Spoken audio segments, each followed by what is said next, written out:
ટેકાના ભાવે ખરીદીને લઈને સૌથી મોટા સમાચાર મળી રહ્યા છે। 9 નવેમ્બરથી ટેકાના ભાવે ખરીદી શરૂ થશે। મગફળી, સોયાબીન, મગ અને અડદની ખરીદી શરૂ થશે। બપોરે 3:30 કલાકે કૃષિ મંત્રી જીતુ વાઘાણી પત્રકાર પરિષદ કરવાના છે।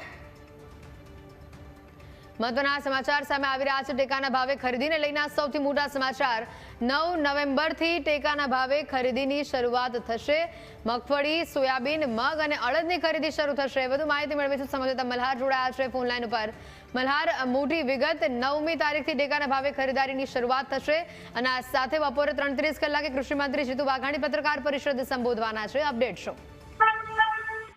ચોક્કસથી નજર કરીએ તો રાજ્યમાં જે રીતે આ રીતે વિપુલ માત્રામાં મગફળીનું ઉત્પાદન થયું છે, ખેડૂતોએ પણ મોટી સંખ્યામાં જે છે તે મગફળીની ટેકાના ભાવે વેચણી કરી શકે તે માટે રજીસ્ટ્રેશન કરાવ્યું છે। 1 માર્ચ સુધીનું જે રજીસ્ટ્રેશન પ્રક્રિયા સપ્ટેમ્બર મહિનામાં ચાલી હતી, તેની અંદર લગભગ 9.5 લાખ ખેડૂતોએ જે છે તે ઓનલાઈન રજીસ્ટ્રેશન જે છે ટેકાના ભાવે વેચવા માટે કરાવ્યું હતું। જો કે દેવ દિવાળીએ જે છે તે ખરીદી થવાની હતી, પરંતુ રાજ્ય સરકારે 1 નવેમ્બરે જે છે તે ટેકાના ભાવે ખરીદીની તૈયારી દાખવી હતી, પરંતુ રાજ્યમાં કમોસમી વરસાદના કારણે જે છે તે ખરીદી પ્રક્રિયા જે છે તેને મોડી કરવામાં આવી હતી અને હવે સત્તાવાર રીતે રાજ્યના મુખ્યમંત્રીએ તેમના સોશિયલ મીડિયાના માધ્યમથી જણાવ્યું હતું કે આગામી 9મી નવેમ્બરથી જે છે તે રાજ્યમાં ટેકાના ભાવે જે છે તે મગફળી, સોયાબીન જેવા પાકોની જે છે તે ખરીદી શરૂ થશે।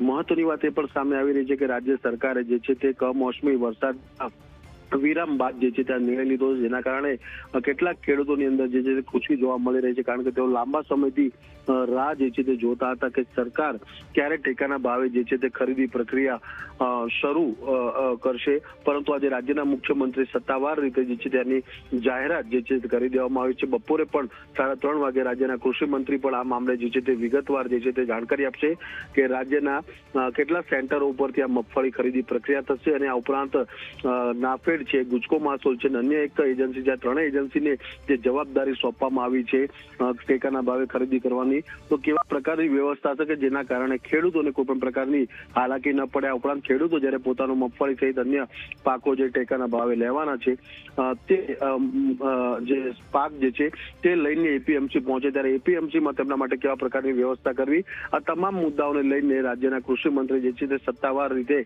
3:30 વાગે જે છે તે વિગત આપનારા છે। મલ્હાર, આભાર વિગતો બદલ। મોટા સમાચાર આજ સામે આવી રહ્યા છે। 9મી તારીખે ટેકાના ભાવે ખરીદારીની શરૂઆત થવાની છે, ત્યારે કયા પાકની ટેકાના ભાવે ખરીદી થશે અને કેટલા ભાવ નક્કી કરવામાં આવ્યો તે આપ જુઓ। મગફળીનો 1275 પ્રતિમણ ભાવ, મગનો 1711 પ્રતિમણ ભાવ રૂપિયા નક્કી કરવામાં આવ્યો છે। અડદના 1390 રૂપિયા પ્રતિમણ નક્કી કરવામાં આવ્યા છે। સોયાબીનના 920 રૂપિયા પ્રતિમણ નક્કી કરવામાં આવ્યા છે। આ તમામ પાકોની ટેકાના ભાવે ખરીદી થશે અને ભાવ પણ આપના ટીવી સ્ક્રીન ઉપર આપને બતાવી રહ્યા છીએ।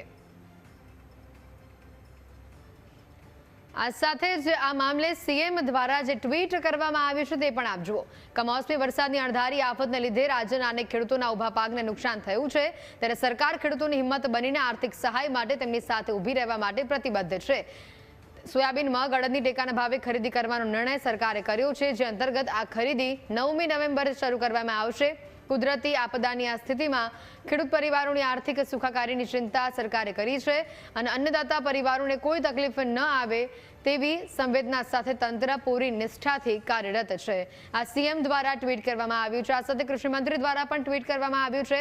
કમોસમી વરસાદની અણધારી આપત્તિના આ સમયે માનનીય મુખ્યમંત્રી શ્રી ભૂપેન્દ્ર પટેલજી દ્વારા ખેડૂતોના હિતમાં ટેકાના ભાવે 9મી નવેમ્બરથી ખરીદી શરૂ કરવાનો નિર્ણય લેવામાં આવ્યો છે, તેથી તેઓનો હૃદયપૂર્વક આભાર। મગફળી, સોયાબીન, મગ અને અડદ જેવા પાકોની ટેકાના ભાવે ખરીદી શરૂ કરવાનો આ નિર્ણય ખેડૂતોને આર્થિક આધાર અને માનસિક બળ પૂરું પાડશે। રાજ્યના અન્નદાતા પરિવારો પ્રત્યે માન, મુખ્યમંત્રી શ્રીની ચિંતનશીલ દ્રષ્ટિ અને સંવેદનશીલ નેતૃત્વ હેઠળ કૃષિ વિભાગ આ નિર્ણયના અસરકારક અમલ માટે સંપૂર્ણ સમર્પણ સાથે કાર્યરત રહેશે।